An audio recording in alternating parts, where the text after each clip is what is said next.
Hi everyone, it's Debbie, and I've returned to finish our project that we're doing, painting on leaves. And here I went ahead and sped it up because it's pretty monotonous just to watch me paint around the edge of this leaf. But what I'm doing is I'm just painting with some gold paint. It's Emperor's Gold paint that I got at the craft store. It's a very nice paint. It has a beautiful gold to it and a nice shimmer, and I use it quite a lot when I want something to look like gold. And I'm just taking my paintbrush and just painting lightly around the edge of the leaf. It kind of has a little edge to it, so there's a nice place to paint on it. And just to give it a little bit of glimmer and contrast on the page. And there's the dazzling metallic acrylic paint that I'm using, Emperor's Gold. And between recordings, I went ahead and added a little bit to the painting on this one. And I think I might have painted in the branch and some of the colors in the lantern. And now I'm just going back with the gold and highlighting a little bit, give it a little more interest. And it turned out a lot better than I had expected, considering how delicate the leaf is and that it's very porous. And now I'm taking my Arteza Fine Line marker in black, and I'm just giving it a little bit of outline to define some of the parts and redefine some of the parts. I'm barely touching with the pen. It's working really well, but you still don't want to press very hard because it will crack. It would be a little bit harder through this paint, but it will crack the leaf or leave a hole anyway. So it needs a light touch, but it worked out pretty well.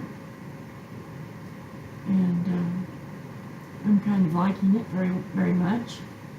Then I decided that the leaves need a little bit more definition, so I pulled out a darker green fine line pen and just sort of outlined the leaves a little bit. And they actually do not look quite as yellow in person. They're a little bit more of a bright green color. And the little flowers, they are yellow, but it just didn't show up that much. And then I went up into the branch, and I'm just using it to put in a little texture on the branch.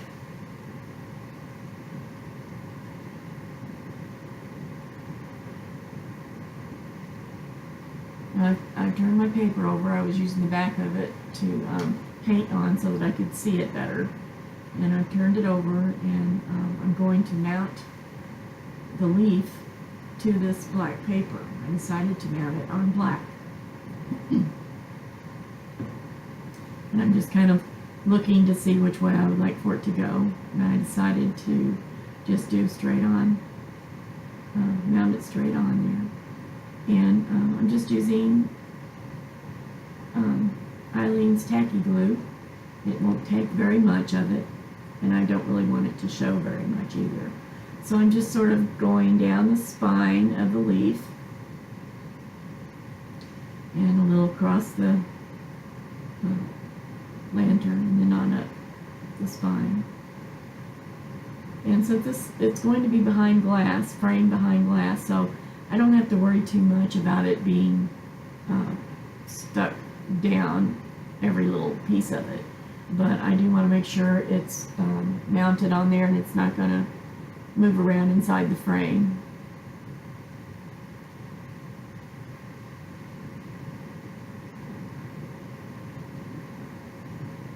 And I'm just sort of spreading it out a little bit so it won't glob up on the paper.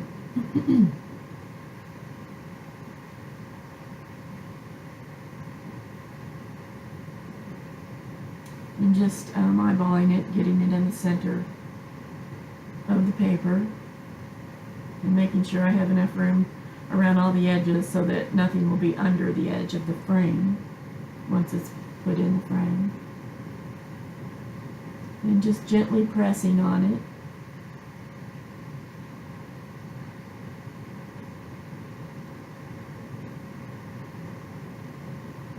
Now I let this dry, and once it was dry to the touch, I put it in a phone book to flatten it out and set some things on top of it. Because the part that was painted where the lantern is, actually just the lantern, was it was sort of puffed up a little bit, and I wanted it to look flat and what have you, so I put it in the book to flatten it out, and it came out nice and flat next day. And I saw a little spot on there, and I thought, oh great, because I certainly didn't want to peel it off of there. And I was afraid it would mess up the leaf, but it actually, it came off.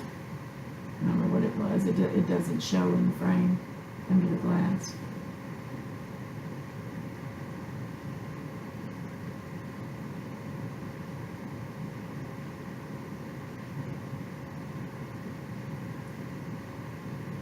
I'm just looking at it to make sure it doesn't need anything else before I set it aside to dry.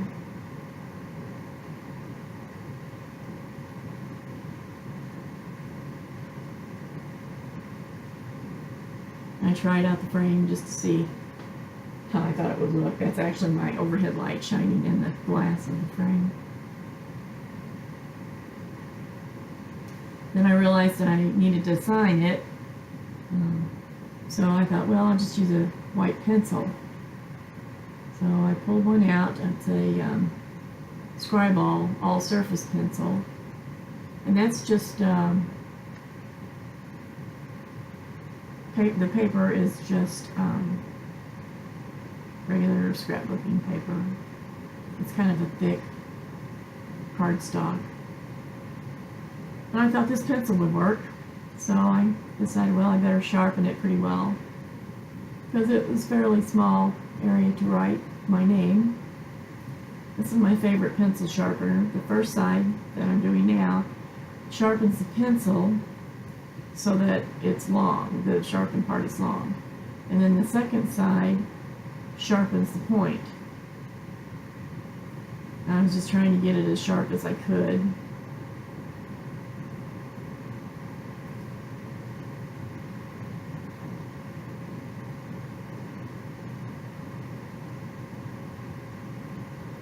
You always need to sign your work. Someone taught me that a long time ago.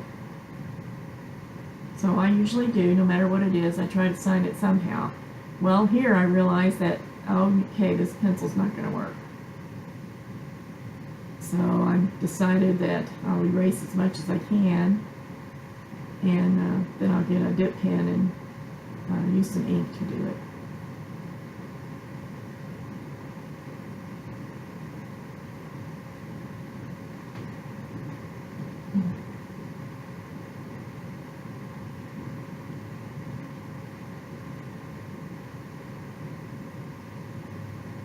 This little jar is, my husband made me a holder, and it holds all these little bitty jars, and because I use an oblique pen a lot, it won't fit down in a regular jar in order to get your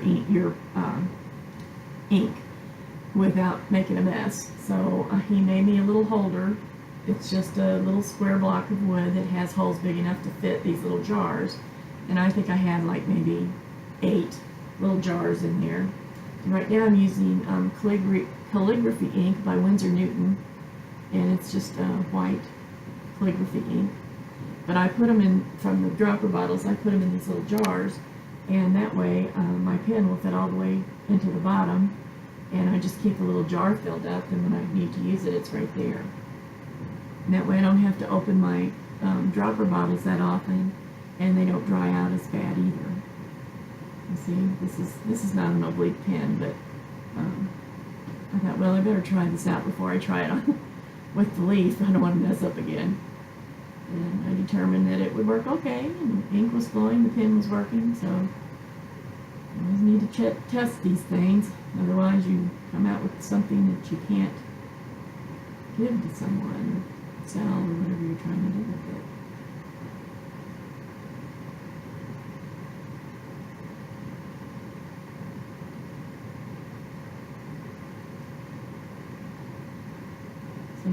it's finished. It just needs to, it's going to dry overnight, like I said, in the press book, and then it will be ready to put in the frame.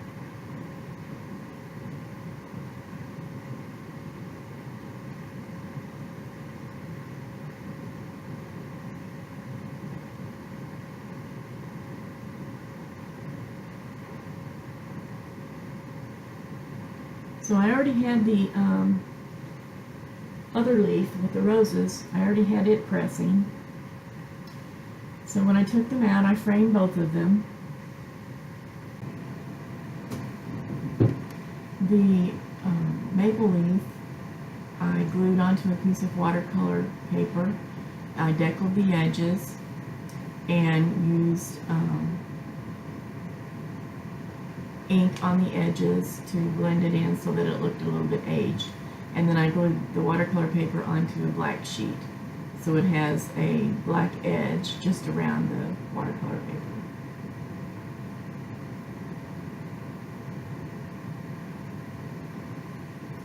Thank you for visiting. I hope you enjoyed the second part of this